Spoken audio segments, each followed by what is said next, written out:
I didn't notice the keychain until I reached into my jacket pocket after leaving the cafe. The feel of the cold, metal object startled me. It wasn't mine. It had a dull, polished silver tag with an address engraved on it. Nothing else. Normally, I wouldn't care about returning something like this, but for some reason, I couldn't shake the feeling that I needed to. I decided to head to the address before talking myself out of it. The house stood at the end of a quiet, forgotten cul-de-sac, its windows boarded up, the paint peeling in long strips. The only light came from a dim street lamp that flickered as I approached the porch. Something about the air around the house felt dense, heavy. I knocked on the door, but no one answered. When I tried the handle, it creaked open on its own. The inside smelled of mildew and time. Dust coated the furniture, and cobwebs clung to the corners. But the dining room table was different. It was clean, pristine even, with a fresh white cloth draped over it. A bouquet of wildflowers sat in a vase, and a cup of steaming coffee rested beside it. My breath hitched. I wasn't alone. Looking for this? A man's voice made me jump. He stood in the shadows of the hallway, his face obscured, holding up an identical keychain. His presence was calm, almost disarmingly so, yet everything about him made my instincts scream. "You've been expected," he said, stepping closer. His tone carried a chilling certainty, like I'd walked into something planned long ago. "This keychain brought you here because you're one of the chosen. You can open what the others couldn't." He gestured to the corner of the room, where a small, iron-bound box rested on the floor. My head spun with questions. Who was this man? What box? Why me? But before I could say anything, his hand shot out, grabbing my wrist. His grip was firm but not violent, his eyes locked onto mine. "You can't leave until you open it," he said. I yanked my arm free and stumbled backward. "I don't want any part of this," I shouted, but he moved quickly, blocking the door. "You don't have a choice," he hissed, his calm veneer cracking. He began searching my jacket, patting my pockets as I shoved at him, my chest tightening.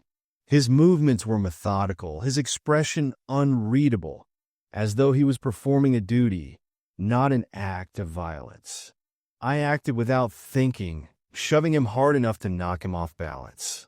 In the chaos, I scrambled toward the nearest window, throwing myself through the fragile glass.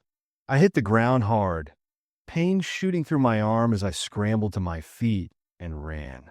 Days later, I couldn't shake the feeling that I'd left something unfinished. I returned to the cafe, trying to move past it, but when I slid into my usual seat, my heart stopped. The same keychain was waiting on the table, polished, clean, and unmarked. This time I didn't pick it up. I had just missed my usual bus home. Annoyed, I checked the schedule and saw another one coming, but it didn't have a route number or destination listed. When it arrived, the door creaked open, and the driver stared ahead, silent. The interior lights flickered faintly, casting long shadows across the dimly lit seats. The few passengers on board sat eerily still, their heads tilted down, as if asleep or avoiding eye contact. I hesitated but stepped on anyway. As soon as I sat down, the bus pulled away with a jolt, the tinted windows turning the outside world into an indistinct blur. Something about the air inside felt stale, heavy, as if it had been trapped for too long. I told myself I was just imagining things and tried to relax. The bus stopped frequently, picking up passengers at odd, desolate corners, but none of them spoke. They shuffled to their seats like sleepwalkers, their expressions blank. When I finally worked up the courage to approach the driver, he didn't turn his head. "Where's this bus going?" I asked, trying to keep my voice steady. He gestured at the overhead screen. It displayed a series of random addresses, none of which I recognized. My stomach sank. "I want to get off," I said, louder this time. The driver shook his head. Not yet. You're not ready. My heart began to race. Ready for what? He didn't answer, keeping his eyes fixed on the road. The bus's movement felt slower now, deliberate, as though it wasn't just traveling. It was searching for something. The other passengers were all staring at the floor, their faces frozen in the same detached, vacant expression. I noticed a man sitting across from me gripping a torn piece of paper with an address scrawled on it. His hands trembled, but he didn't look up. When I stood to make my way to the door, the bus jolted suddenly, throwing me off balance. The driver turned slightly, his eyes catching mine in the rearview mirror. Sit down. You'll know when it's your stop. A chill ran through me. The windows now showed nothing but darkness, no lights, no streets, no landmarks. I felt like I was trapped in some endless void, with no way of knowing how far I'd gone or how to get back. The bus finally stopped in what looked like an empty industrial lot. One by one, the passengers shuffled off, disappearing into the dark. When the driver called my stop, I shook my head. I'm not getting off. He shrugged, his indifference almost worse than the tension. Suit yourself. He switched off the interior lights, leaving me in pitch-black silence. I could hear him step off the bus, the sound of his boots fading into the distance. I stayed in my seat for what felt like hours, too afraid to move. When I finally worked up the courage to leave, the bus had vanished, and I was standing alone under a flickering street lamp. I haven't ridden a bus since. Sometimes, late at night, I think I hear the hiss of air brakes outside my window. Nearly midnight when I passed the phone booth. I didn't even think these existed anymore, standing there on the corner like a relic no one cared to remove. The glass panels were streaked with dirt, and the receiver dangled slightly off the hook. I almost ignored it until the phone started ringing. The sound echoed through the empty street, sharp and invasive. I paused, unsure whether to walk away or answer. Something about the way the sound carried in the stillness made me pick up the receiver. Hello, a calm, measured voice replied. Stay on the line if you want to live. My chest tightened. Who is this? There's no time to explain, the voice said, as if reading my panic. Turn left to the next street. Don't look back. Just go. I should have hung up. Every rational thought told me to stop playing along, but something in the voice's tone, the absolute certainty, froze my hand. I turned left, phone still pressed to my ear. Good, the voice said. Now walk quickly. Don't stop. I glanced over my shoulder and saw him. A man in a hoodie, a shadow in the dim light, walking at the same pace I was. I quickened my steps. The alley ahead, the voice instructed. Go in. Trust me. I hesitated. The alley was dark, the kind you instinctively avoid. But when I glanced back, the man was closer, his pace deliberate, his posture rigid. My pulse raced as I slipped into the alley, my shoes scuffing the pavement. The voice gave more instructions, guiding me through the maze of back streets. Each turn felt like I was moving deeper into a trap, but the alternative, the man who seemed to be gaining on me, was worse. Through the door, the voice said, just as I reached a rusted, half-open metal door leading into an abandoned building. Inside, the air was stale, heavy with the scent of mildew and rot. My breathing echoed in the empty space. The voice grew softer, almost pleased. You're exactly where you need to be. The door slammed shut behind me. I spun around, dropping the receiver, only to see the man from the street standing in the doorway. He held a knife, his face obscured by the hood. What do you want? I shouted, my voice cracking. The man didn't answer. He stepped forward slowly, deliberately, his knife catching the faint light from the street. Desperation took over. I bolted toward the far side of the room, finding a fire exit. The door groaned as I pushed it open and tumbled into the street. When I turned back, the man was gone. My relief was short-lived. Just as I started to catch my breath, another phone booth down the block began ringing. Its sound cut through the silence like a scream. It started as a normal evening jog through the park. I'd taken the same route dozens of times, but that night, I noticed something I'd never seen before, a narrow, overgrown trail branching off the main path. Curiosity got the better of me, and I decided to explore. The trail led to a concrete tunnel, its entrance partially hidden by vines. The air around it was colder, heavier, but the faint sound of dripping water inside pulled me forward. I told myself it was probably an old storm drain or a shortcut back to the main trail. My flashlight barely cut through the thick darkness, and each step echoed ominously. The further I went, the more the air seemed to press against me, cold and damp.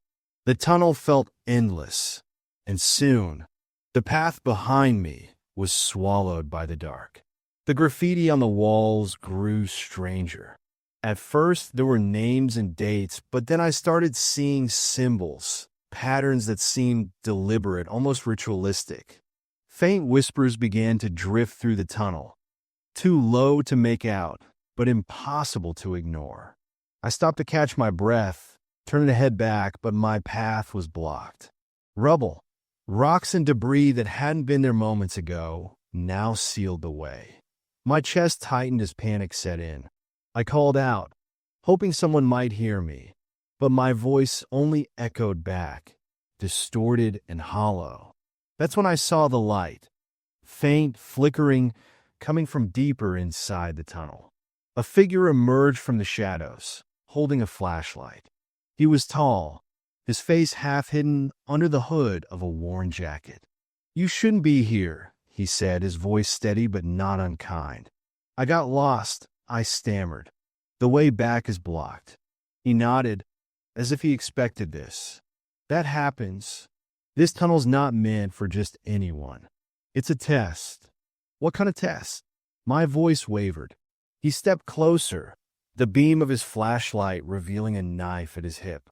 "Only one of us gets to leave." My pulse spiked.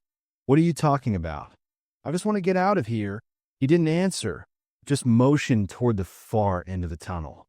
"There's a way out, but it's not for both of us. That's how this works." The whispers grew louder, more insistent, as if the tunnel itself was alive, urging me to make a choice. I backed away, my mind racing. There was no way I was going to let him trap me here. He lunged, and instinct took over. I grabbed a loose pipe from the ground and swung blindly, catching him off guard. His flashlight clattered to the floor, and the beam flickered wildly. He groaned, clutching his side, as I ran deeper into the tunnel. I don't know how I found the exit. The tunnel seemed to twist endlessly until suddenly I stumbled into open air. When I turned back, the entrance was gone, sealed behind a wall of concrete, as if it had never existed. I don't jog in the park anymore. Sometimes, late at night, I still hear faint whispers, like the tunnel calling me back. And I wonder if he's still down there, waiting for someone else to wander too far.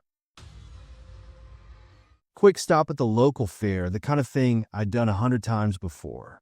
The flashing lights, the smell of fried food, the laughter. It all felt so harmless.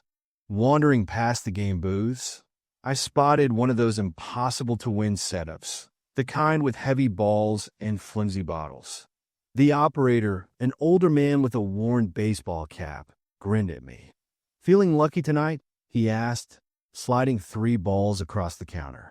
His voice was raspy, almost too eager. On a whim, I handed over a few dollars and took a shot. To my surprise, I won on the first try. The bottles clattered to the floor, and the man's grin faltered for just a moment before he quickly recovered.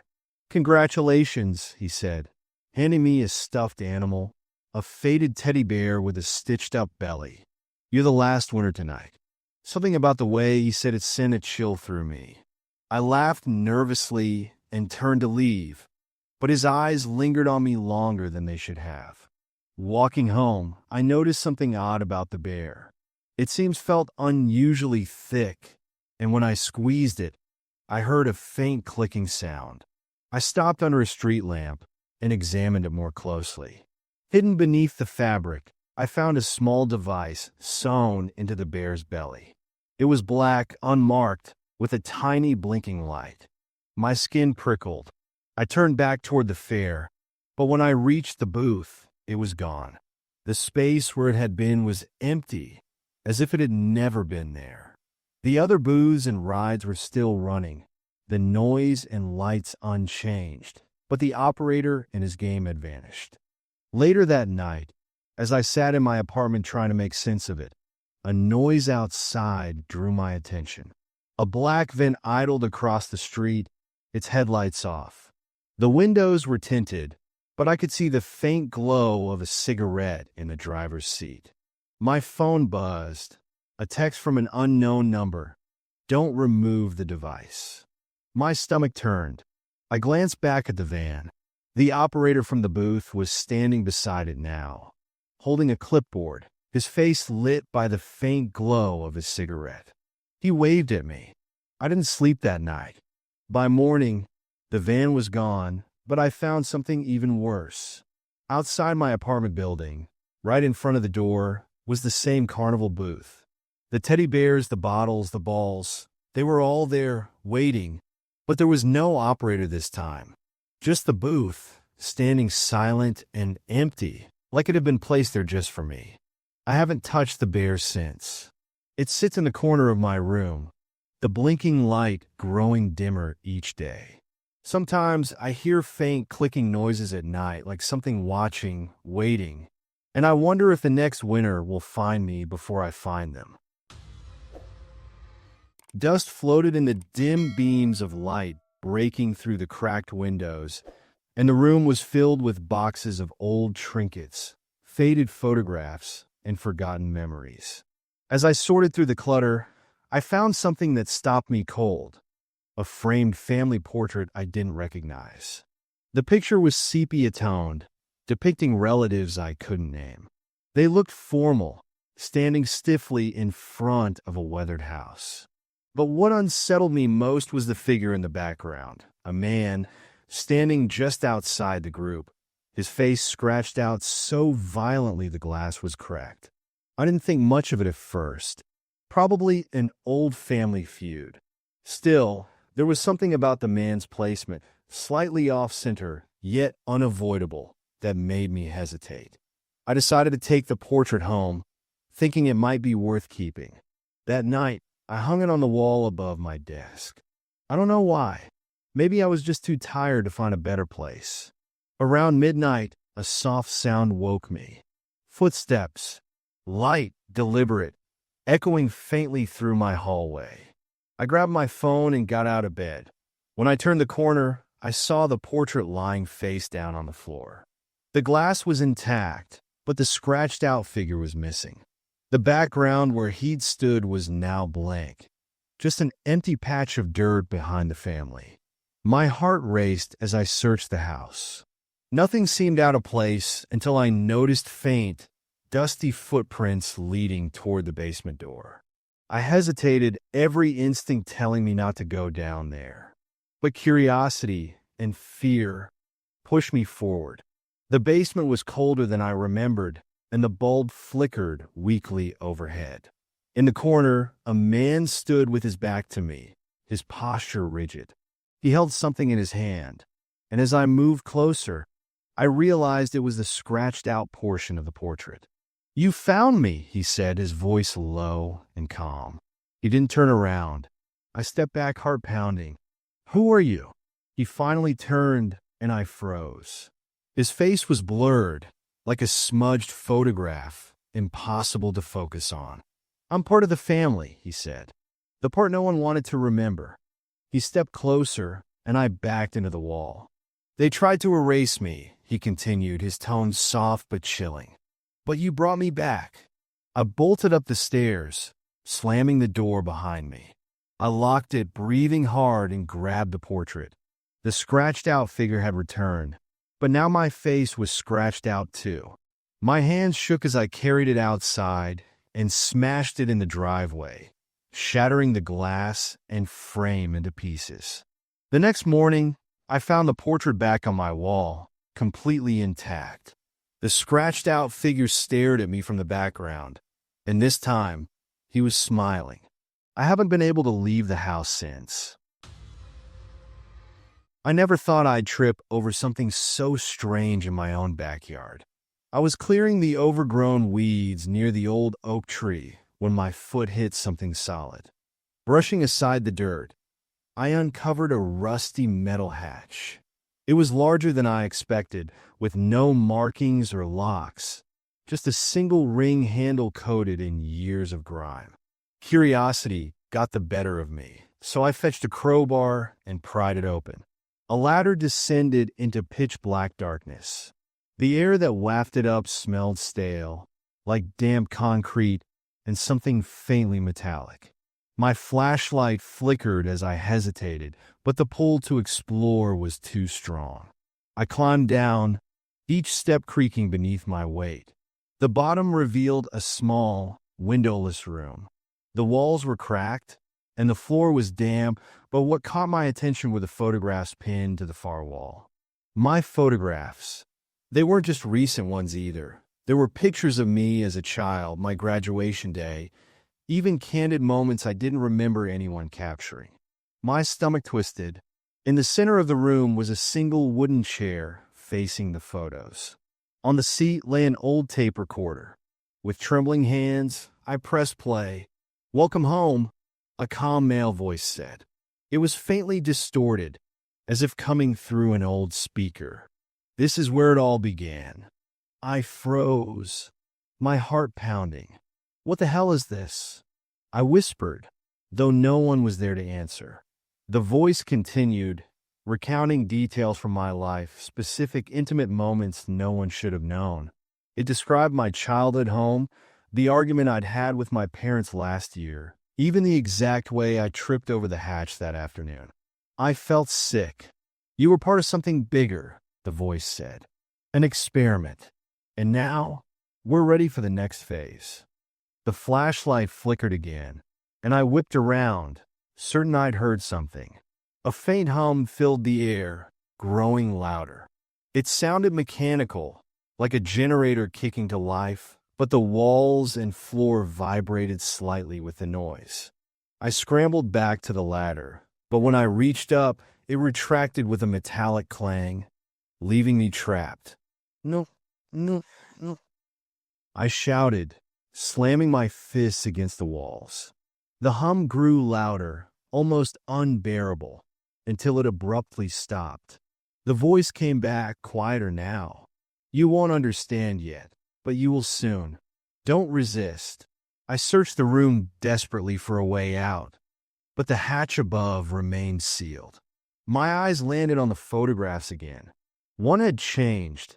It now showed me in the very room I was standing in, looking panicked, flashlight in hand. My blood ran cold. Just as I was about to give up, the hum returned, followed by a sudden click. The ladder descended again, its metal rungs creaking into place. I didn't wait to question it. I climbed out as fast as I could, slamming the hatch shut behind me. When I looked back later, the hatch was gone, the dirt undisturbed. But I can't shake the feeling that they're still watching, waiting for the next phase. And I don't know if I'll be able to stop it when it comes. The air was crisp, and the faint hum of streetlights filled the empty streets. As we passed the old playground near the park, something caught my eye. The swings were swaying in the breeze, except one. One swing moved deliberately, as if someone had just been sitting there. I paused, pulling my dog closer.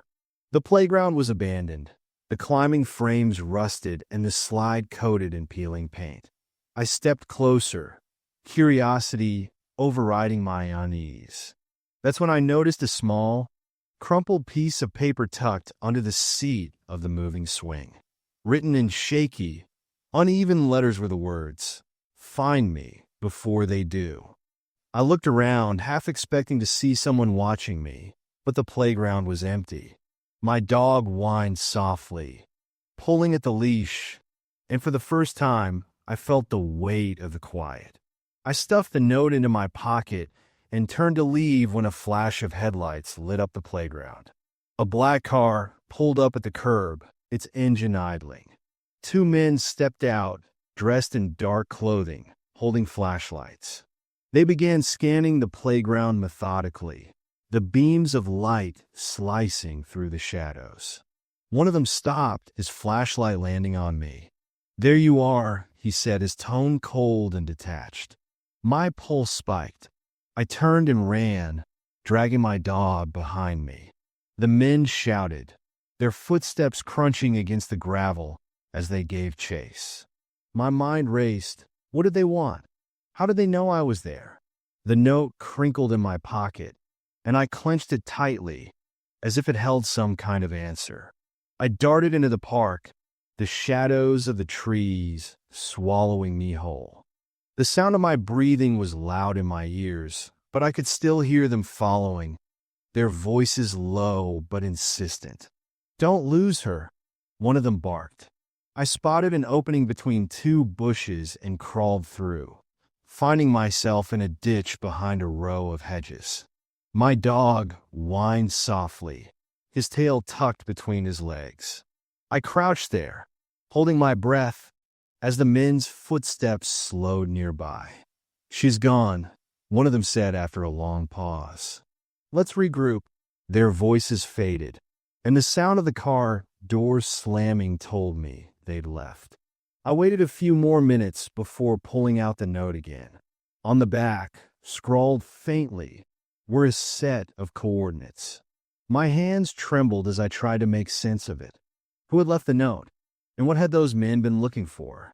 The next morning, I returned to the playground in the daylight, hoping to find answers.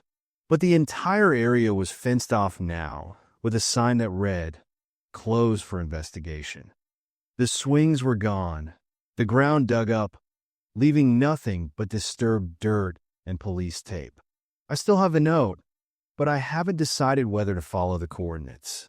Something tells me the men from the playground haven't given up looking for me. I wasn't planning to attend the funeral. I didn't even know the deceased. But when the invitation arrived in my mailbox with my name printed on it, something about it felt personal. There was no return address, no explanation, just a date, time, and the name of an old, crumbling church on the edge of town. Out of curiosity, or maybe guilt, I decided to go. The air felt heavy as I entered the church, its doors creaking loudly behind me. Inside, rows of strangers filled the pews, their faces somber but unfamiliar. No one looked at me, not even the priest standing silently at the pulpit. The coffin sat at the front, its polished surface reflecting the dim candlelight. The priest began speaking, his voice deep and deliberate, recounting the life of the deceased.